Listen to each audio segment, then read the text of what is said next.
Hello guys, good afternoon sa inyong lahat. Good evening, good morning, kung saan man kayo naroroon. Welcome to my channel, Inday Gardening and Daily Vlogs. Sa mga hindi pa nakapag-subscribe, please naman pag-subscribe po sa munting channel ko. At sa mga nakasubscribe na, magandang hapon po at salamat sa lahat. Ngayon, pakita ko sa inyo guys kung paano ko pinatubo yung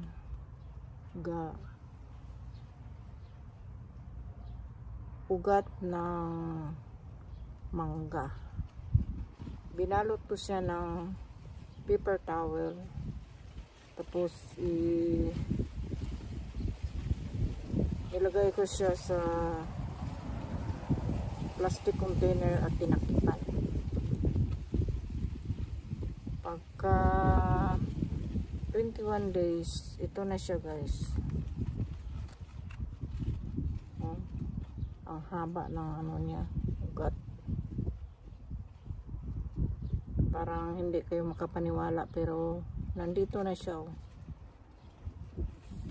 At saka tatlong buto ito sila guys. Mahaba na. Yung una binuksan ko, maliit pa yung mga ugat niya. Ito na oh.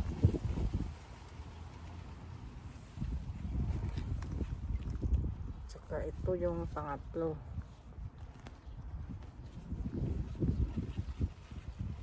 Noon guys, sa totoo lang, hindi ako nakapaniwala na madali lang pala magpaugat ng buto ng mangga. Ibalot mo lang siya sa paper towel, tapos ilagay sa container, tapos takpan. Ganito na siya after 3 weeks. At ngayon itanim ko siya sa pot.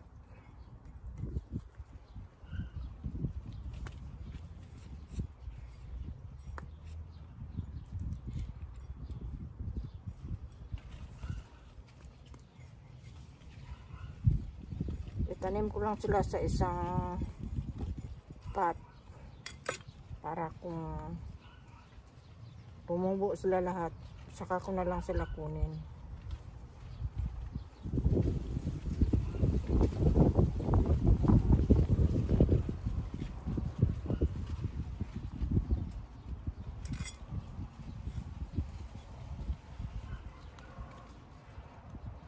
Madali lang pala magpaugat guys. Ganito lang gawin.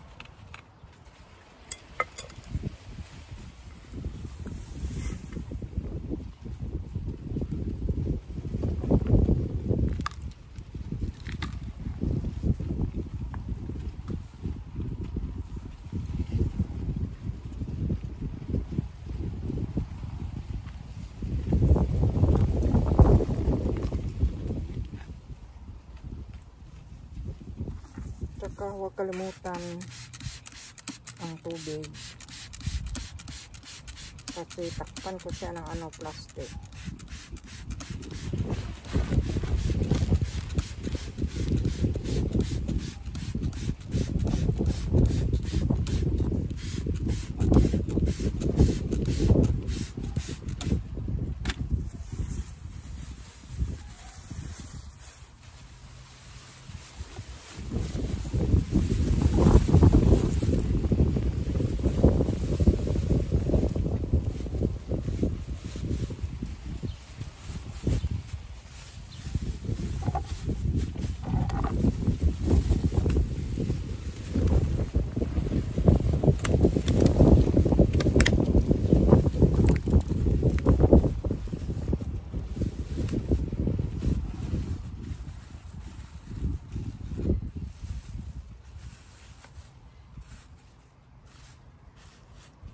Ito na siya guys. I-update ko lang kayo kung may tumutubo ng dahon. Good morning po sa lahat. Mag-update ako ngayon sa buto ng mangga na tinanim ko last week. Tingnan natin guys kung tumutubo na ba yung dahon niya or hindi.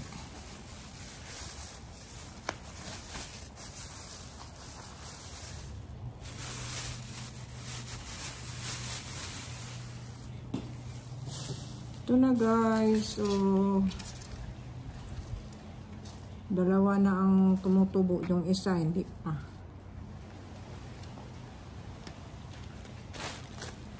At saka dagdagan ko siya ng garden soil.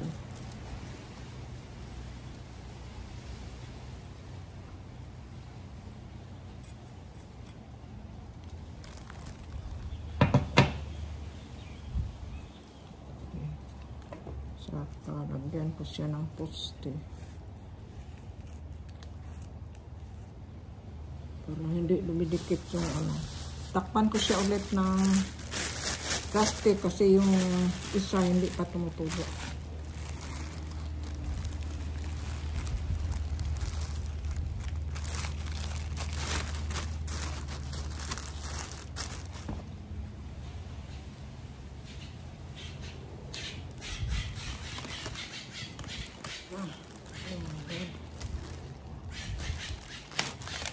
Okay guys, dito na siya.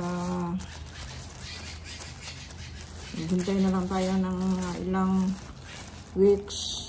Malaki na to siya.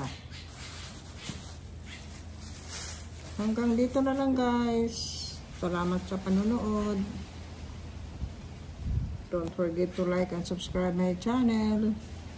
Sa mga hindi pa nakapag-subscribe, please subscribe my channel. Like, comment, and share. Bye-bye. Have a good day.